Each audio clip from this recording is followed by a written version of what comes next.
People do not follow the loudest voice. They follow the one that makes them feel the safest.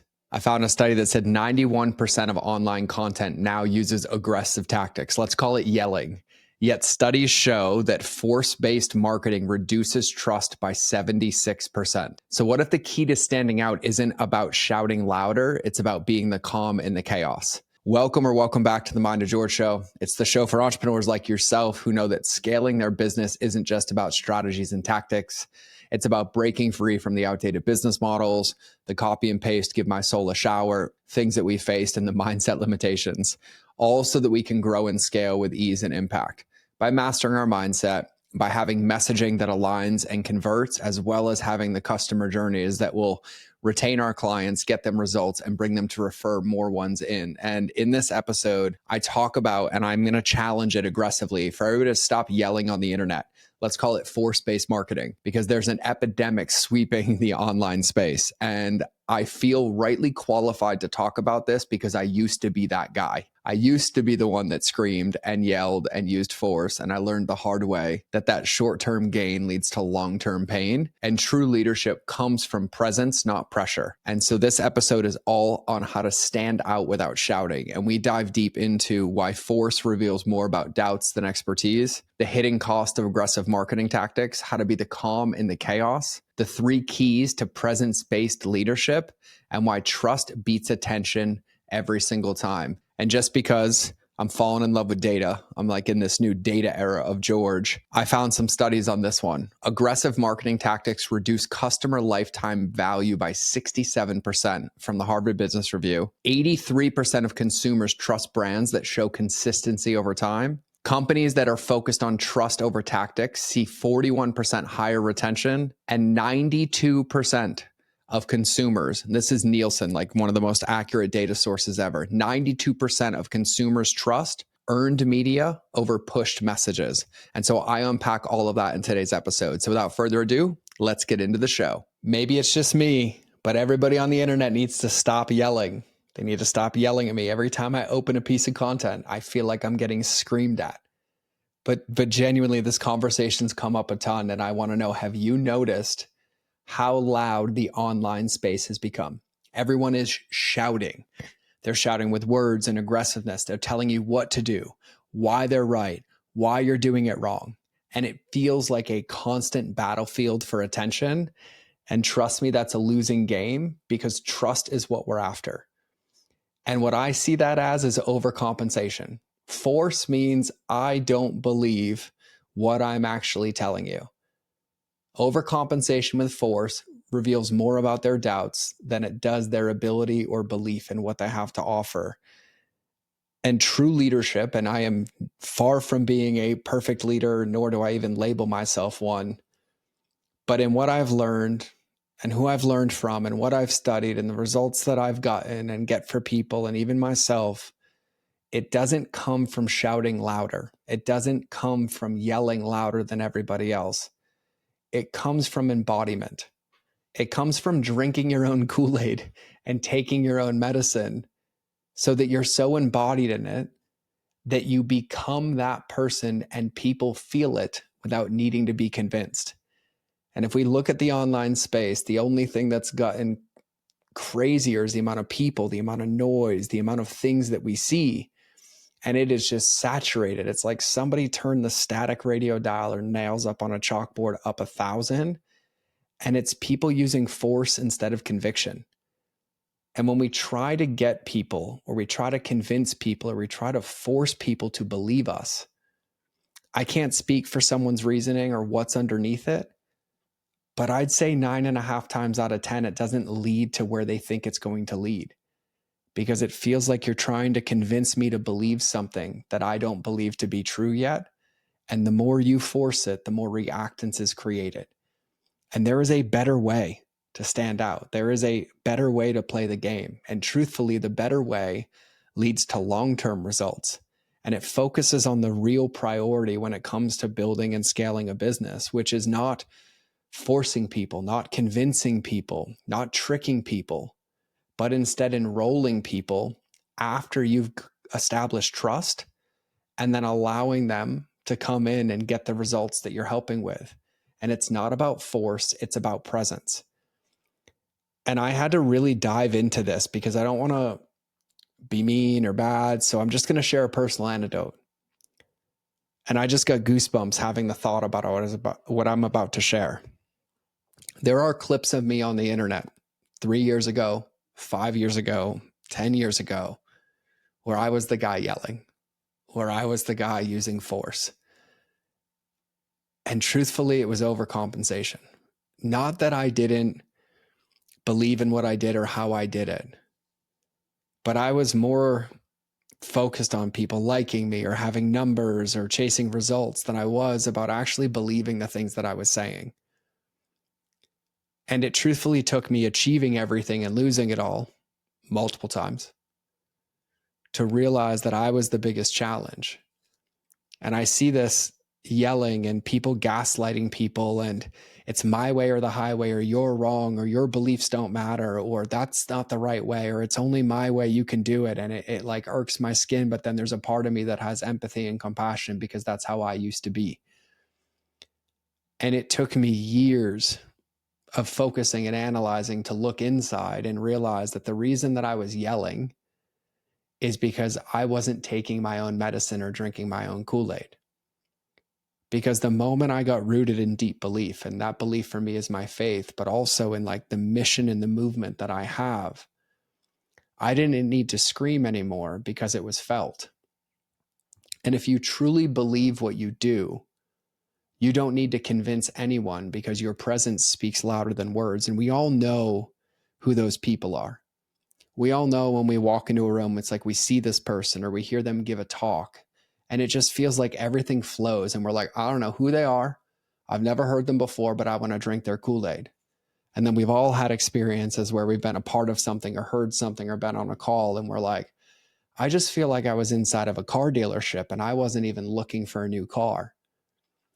Because it's not force that wins. It's consistency and the confidence that comes from embodying and believing what it is that you teach. And it's allowing time to do its job and people to take their own journey, because a lot of people don't understand the downsides of the yelling in the online space because people are rewarded for them. I see this all the time. I have clients come to me like, well, yeah, but my competitor, they're doing this, they're yelling and like everyone's buying. But then if you expand the measurement window a little bit and you look 6 months from now, 12 months from now, you realize that it's creating a whole lot of pain. Because the more that you yell, the more resistance it creates. And in the book, The Catalyst, Jonah Berger talks about this as reactance. They're short-term gains, but they always lead to long-term losses. And what I would label this is like force-based marketing. It's force-based. It's coercion, it's convincing, it's not enrollment. And yes, you'll get short-term yeses. You'll get what we could really call compliance, but it erodes and destroys the ability for long-term trust. And then it costs a lot because you end up getting burnt out.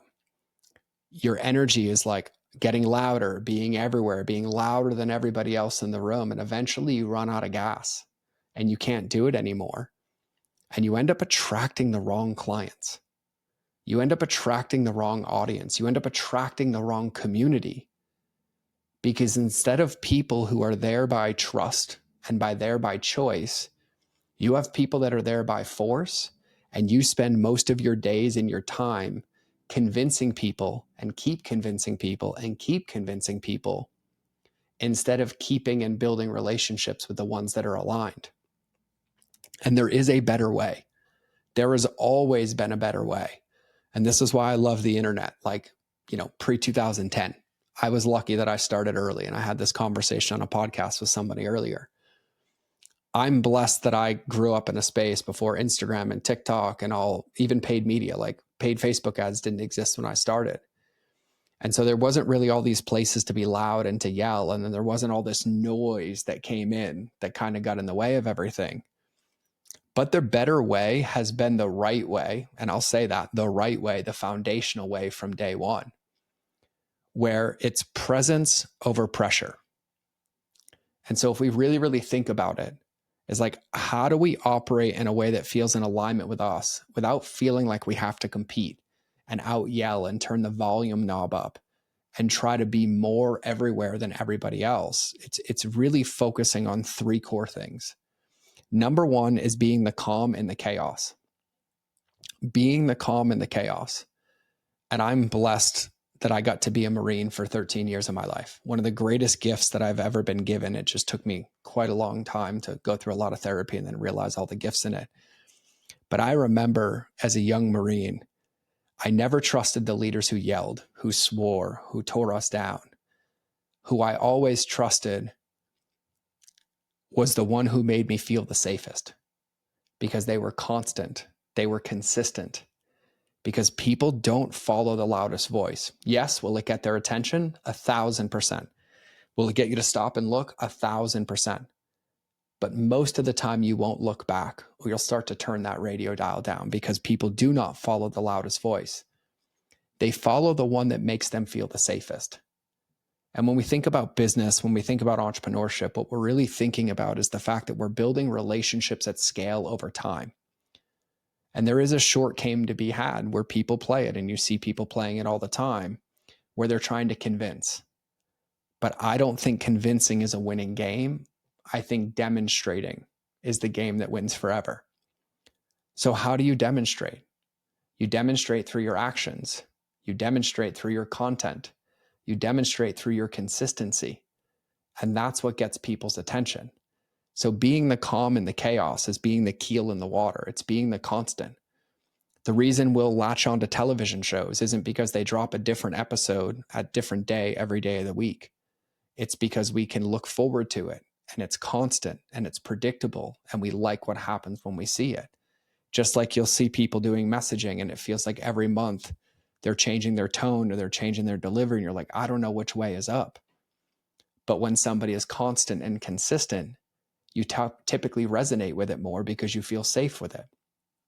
So focus number one on like being the calm in the chaos, or like in our business, what we teach our clients is being the lighthouse.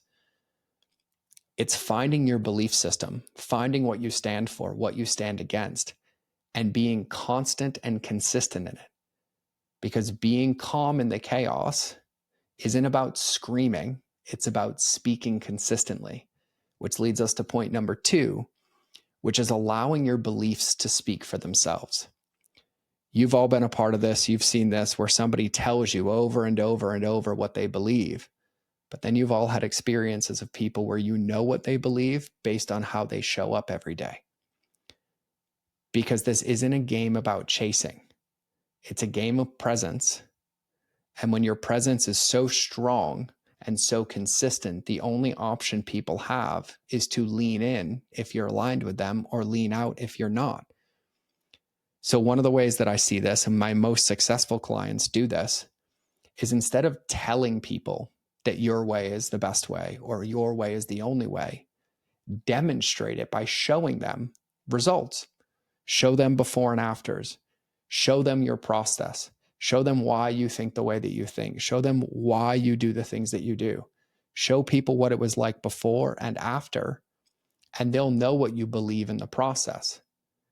And this leads us to point number three, which is when you are consistent, when you are constant, when you are steady, because you know your beliefs, you know who you are, you know what you stand for, you get to trust that the right people will find you.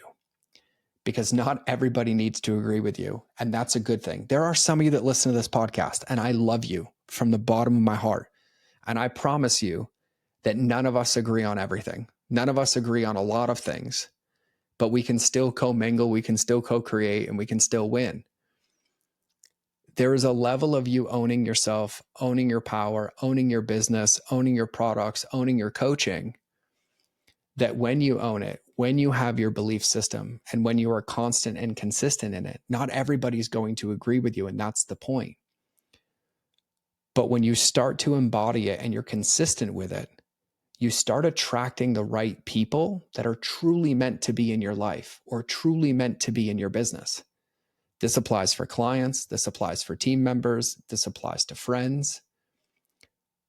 But this doesn't mean that we have to yell. It doesn't mean that when I open my phone on Instagram, I get hit with 15 people in a row telling me that I'm a piece of crap and telling me that my goals aren't right, or that I'm not working hard enough, or that I should be doing this, or that I should sleep when I'm dead. Like, enough. And whoever you are and whatever your message is, I would invite you to drink your own Kool-Aid and allow your consistency to be the thing that raises above all the noise. And I know for me, there's an entire season of entrepreneurship, even the beginning of this podcast. I'll go back 5 years to the beginning of this podcast where I was loud, I was yelling, I was preaching things to you like health and wellness. And that's not what I teach. That's not a core competency. Is it an important thing? Yeah. Do I talk to all my clients about it? 1,000%. But I was also doing it while I was 100 pounds overweight, where I wasn't sleeping. And I was like, oh, focus on your health, go to the gym, eat clean, sleep more. And I was just so incongruent and inconsistent.